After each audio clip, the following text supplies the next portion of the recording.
Oke Mas Bro, sebelum kita lanjut ke videonya, saya ngasih info sebuah sekuritas yang mempunyai fitur trailing stop yang sangat powerful dan berguna bagi diri saya. Dan mungkin bagi teman-teman semua tentunya. Nah, di sini adalah sekuritas dari MNC atau Motion Trade. Nah, ini ada fiturnya namanya trailing order yang sangat powerful menurut saya guys. Nah, ini bacanya gimana? Yaitu saham HDIT itu akan terjual otomatis saat dia turun 1% ya dari harga tertinggi. Nah, itu langsung otomatis. Jadi Mas teman-teman kalau misalnya BSJP beli sore, paginya langsung Mas Pur set seperti ini, Mas Pur nggak usah pantengin di awal market, dia akan kejual secara otomatis 1% dari harga tertinggi. Biasanya kalau saham-sahamnya loncat itu langsung kejual, guys. Ya, bagi teman-teman yang pengen buka akun MNC Sekuritas, Mas Pur bisa kontak saya aja, kontaknya ada di deskripsi, dan promo kali ini itu nggak ada minimal deposit. Assalamualaikum Mas Bro, ya kembali lagi kita di Fajar Daily dan kali ini kita akan bahas saham Telkom. Nah, mungkin banyak yang bertanya-tanya kenapa Telkom ini nyaris ARB. Jarang banget ya Telkom ARB ya. Mungkin pas waktu dividenan kemarin itu ARB, terus habis itu naik lagi. Nah, ini yang sekarang itu apa penyebab Telkom ARB? Mungkin banyak teman-teman yang bilang ya karena memang bandar jualan. Bener ya, investor-investor pada jualan. Mungkin ada yang taking profit, mungkin ada yang cut loss. Nah, kita nggak tahu ya di situ ya, mau mereka taking profit atau mau cut loss, yang mesti mereka jualan. Nah, apakah penyebab dari Telkom ini turun dalam? Ya tentu aja investornya pada keluar rame-rame. Nah, kenapa mereka keluar? Nah, kemungkinan besar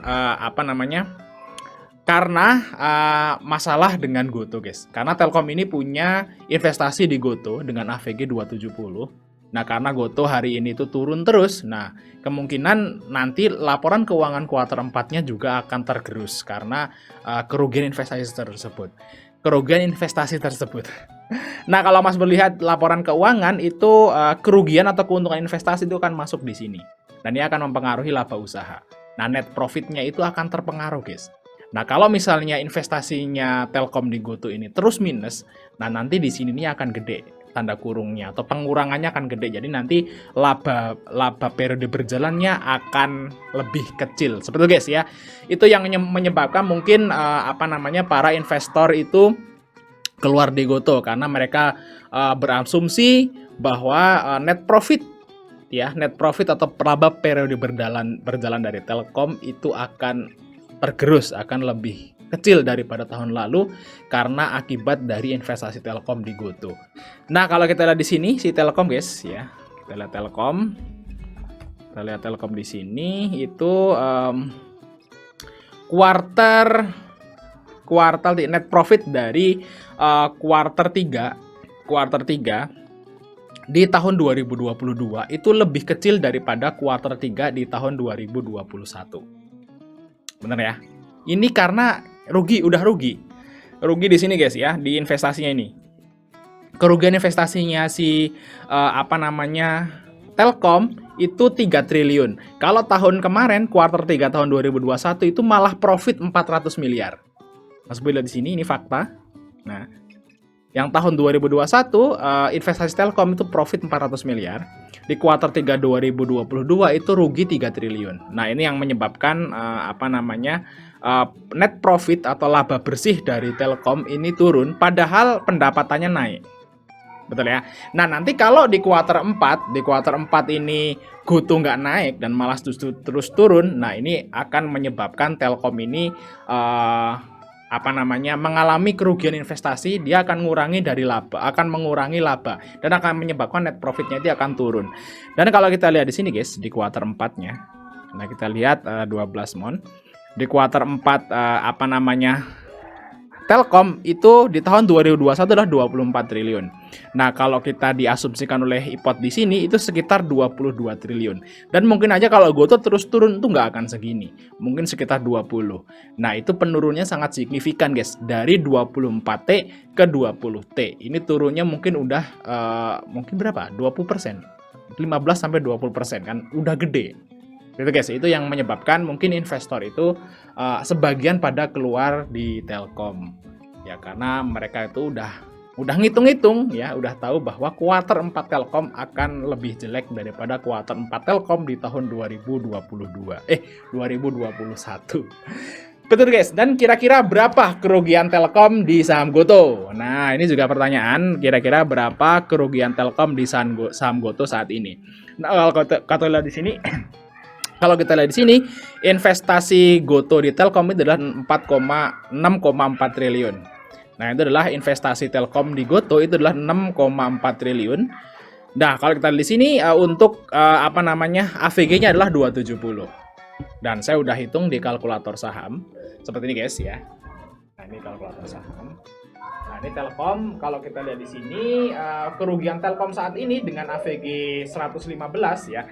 Goto di 115 itu kerugiannya sekitar 57%. Oke guys ya.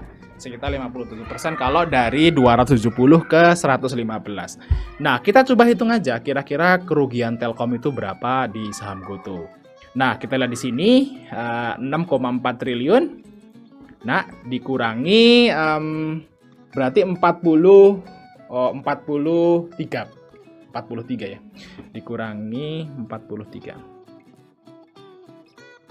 Nah, kerugian Telkom di Goto untuk saat ini sekitar 3,6 triliun. 3,6 triliun guys, kalau AVG-nya 270. Dan kalau terus turun, wah, berarti kan masih nambah gede lagi.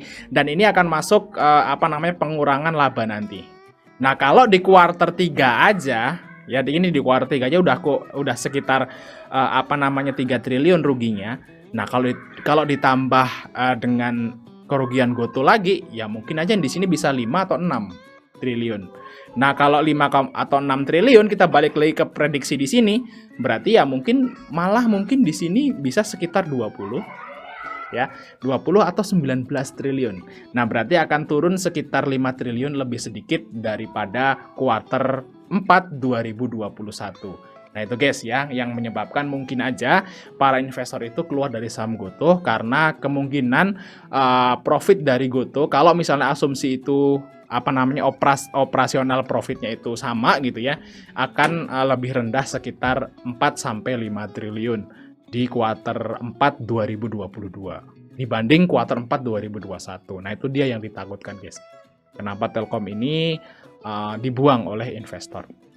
Nah, tapi masih aman. Jadi kalau teman-teman itu punya saham Telkom, kalau menurut saya sih masih aman banget. Kenapa? Ya, kenapa? Karena Telkom itu dia invest di Goto itu pakai duit dingin. Bahasanya seperti itu ya, bukan duit operasi. Yang saya baca itu dia bukan duit operasi, ini memang duit dingin yang diperuntukkan untuk investasi. Dan dia itu mungkin salah aja belanja di Goto seperti atau investasi di Goto salah. Jadi dia menyebabkan minus. Tapi operasionalnya tetap jalan kok. Revenue-nya itu tetap jalan dan nggak masalah. Nggak ngaruh juga ke pengguna IndiHome. Ya, tetap aja profitnya itu akan ada dan justru aja malah naik nanti profitnya. Jadi istilahnya sebenarnya kalau ngomong Telkom ini jangka panjang masih oke banget guys. Nggak masalah. Misalnya duit investasi Telkom ini ya. Misalnya duit investasi Telkom ini sekitar 4 triliun itu hilang kabeh wis ya. Duit investasi Telkom di Goto itu 6,4 triliun itu hilang kabeh, habis semua, hilang. Anggap aja zong, nggak ada. Itu Telkom masih jadi perusahaan telekomunikasi terbaik di Asia kok. Mas bisa tangkap di sini, masih yang terbaik. Jadi istilahnya 6,4 triliun itu Telkom itu bisa ngasilin laba itu cuma 1 kuarter. Jadi mungkin aja terseok-seok mungkin di 1-2 kuarter yang akan datang. Nanti di kuarter ketiga, 4 mungkin aja akan bagus lagi. Jadi istilahnya nggak masalah bagi teman-teman yang saat ini nyangkut di Telkom, nanti nambah lagi. Punya gaji DCA, tetap nambah, nggak usah takut. Nggak usah takut, nambah lagi. Nanti misalnya Telkom dibawa ke 3.000 atau bahkan 2.000-an, nambah lagi. Saya yakin akan naik lagi ke 4.000 Telkom itu. Cuman kan butuh waktu. Karena butuh istilahnya itu recovery lah dari kesalahan Telkom ini investasi di Goto. Tapi saya yakin 100% Telkom akan balik ke 4.000 nanti. Ya, kalau semuanya udah diperbaiki dan recovery, dan dia tetap akan menjadi perusahaan telekomunikasi terbaik di Indonesia. Jadi holder Telkom itu lebih aman daripada holder Goto. Lah seperti itu guys ya. Oke ya, mungkin itu aja informasi dari kita. Jangan lupa untuk like dan subscribe. Sampai ketemu di video berikutnya guys.